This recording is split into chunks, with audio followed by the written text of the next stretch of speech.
विद्यार्थियों, आज हम तद्धित प्रकरण के ही अंतर्गत दाक्षी रूप निष्पन्न करेंगे। विगत अंक में हमने गार्ग्यायण और दाक्षायण रूप निष्पन्न किया था। आज हम दाक्षी रूप निष्पन्न करेंगे।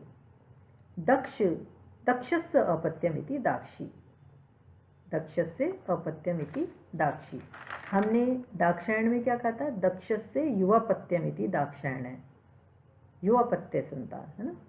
और यहाँ पर हम कह रहे हैं दक्षस्य अपत्यम, दक्ष की संतान इति दाक्षी, दक्षस्य अपत्यम इति दाक्षी।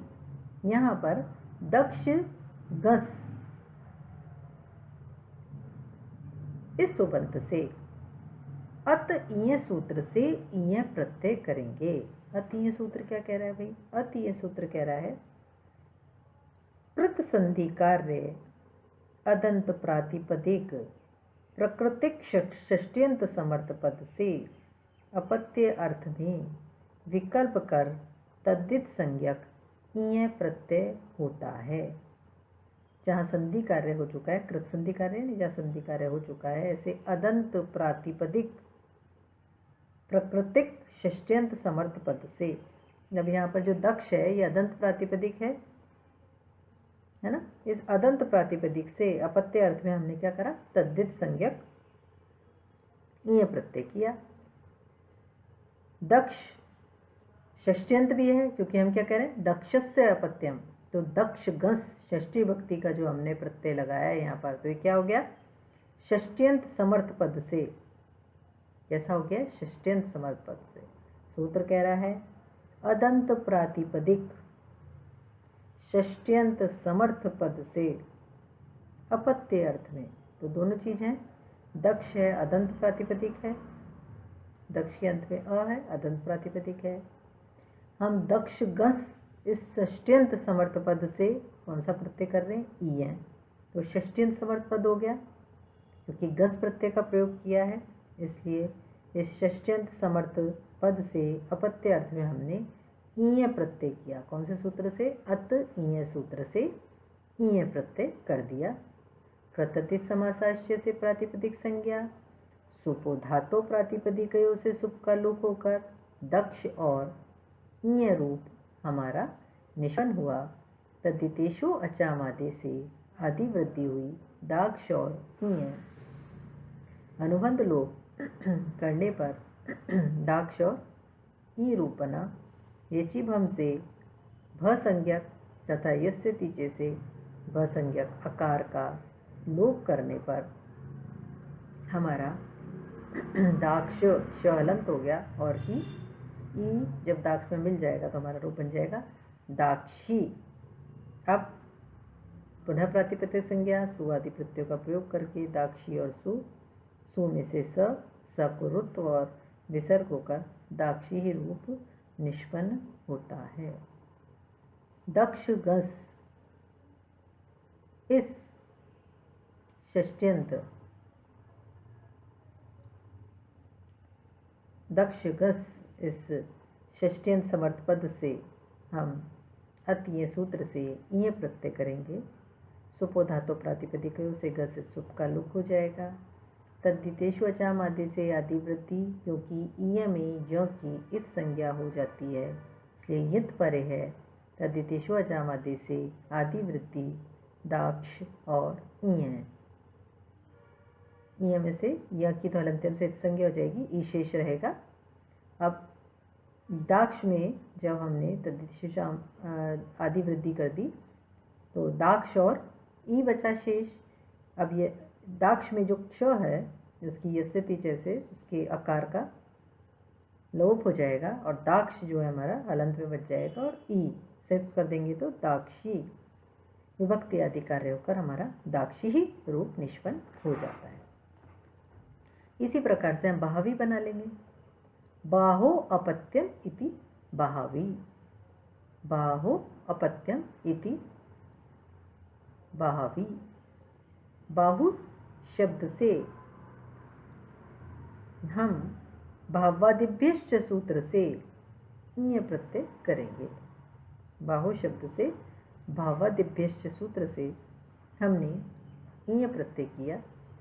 बाहु गस और ईय, क्योंकि यहाँ पर भी देखिए भावादिव्यस्य सूत्र क्या कह रहा है, कृत संधि कार्य बाहु आदि षष्ट्यंत समर्थ प्रातिपदिकों से अपत्य अर्थ में तद्धित संज्ञक ईय प्रत्यय होता है। यहाँ पर हम ये कह रहे हैं बाहु अपत्यम, तो यहाँ पर बाहु गस षष्ठी भक्ति का रूप है, बाहु षष्ठी भक्ति का रूप है, तो बाहु गस षष्ट्यंत समर्थ प्रातिपदिक है, इसलिए इससे हमने यहाँ पर अपत्य अर्थ में तद्धित संज्ञक ईय प्रत्यय किया।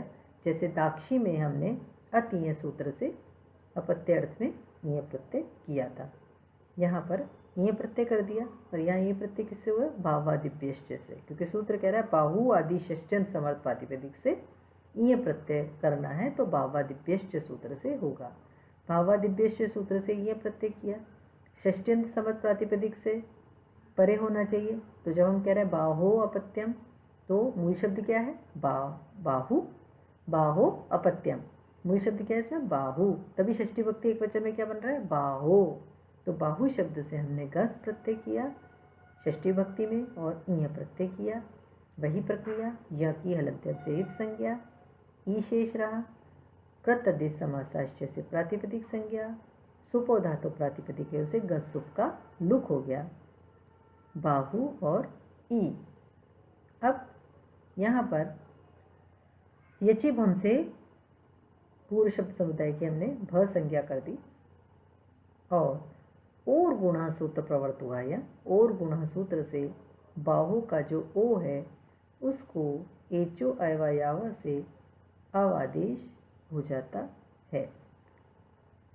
और गुणा सूत्र से यहाँ पर ओ को ओ गुण हो जाता है और एचो अवयव से ओ को अवादेश हो जाता है।